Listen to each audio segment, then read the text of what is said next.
dear viewers, welcome back to Kingdom Principles with Reverend Dr. Pogue. Today, let's talk about the mixed multitude and not being led astray by the mixed multitude. So, in Matthew 13, Jesus told a parable about a man who planted good seed in his farm. As he had planted the good seed, later on in the night, an enemy came and planted weeds or tares. And the servants who were taking care of the field noticed that when it started budding, that there were good seeds, but there were also weeds. And they asked the master, should we uproot the weeds? And the master said, no. If you uproot the weeds now, you might accidentally uproot the good seed. So wait until the harvest. Then you can clearly uproot the good seed to the barn and the weeds to the fire to be burnt. So what Jesus was teaching us is that in the kingdom, in the church rather, in the church, you can have all sorts of people. You can have the true followers of God, but you can also have people who have been planted by the enemy as false prophets, false Christians to cause confusion, to lead you astray.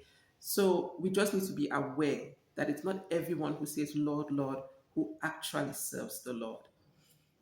In the story in Numbers 11, we see this demonstrated very clearly. Now, the Israelites had left Egypt after the mighty hand of God had done so many great signs and wonders, and they had been led out of Egypt by Moses. And as they left Egypt, they didn't go alone. The Bible tells us they left with a mixed multitude. Some Egyptians who were fed up with Egypt joined them. Some who were in awe at the great things God had done joined them. And that was fine. God allowed it. However, what happened?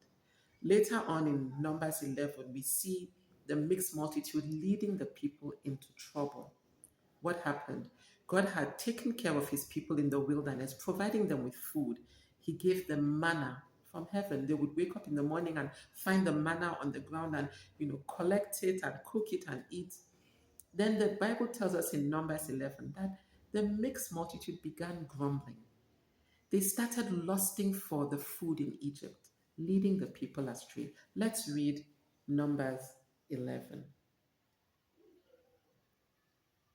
from verse 4.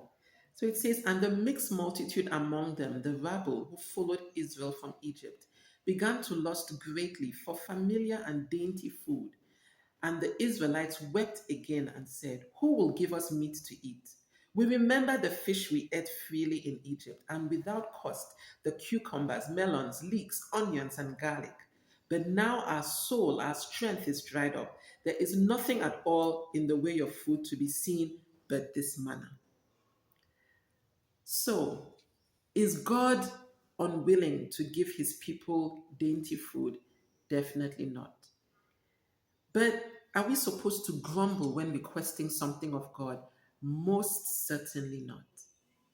When God has taken his time to bless you miraculously, you are supposed to be grateful. And we're also supposed to respect and fear God. If you have a request, you start with thanksgiving. Lord, thank you for what you have done. Lord, may I have this? Lord, would you please bless me with this? But grumbling and complaining is a sign of disrespect. And the Lord was not happy. The Lord was displeased with his people. And he punished them, and some of them died. So the mixed multitude led them astray, unfortunately. They started lusting for their place of bondage, Egypt.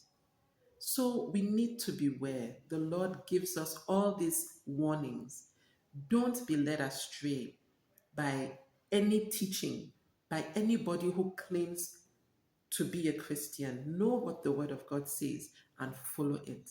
Don't be led astray by the mixed multitude to grumble, to complain, or to do anything against the Lord. Stay focused, serve the Lord, and be blessed.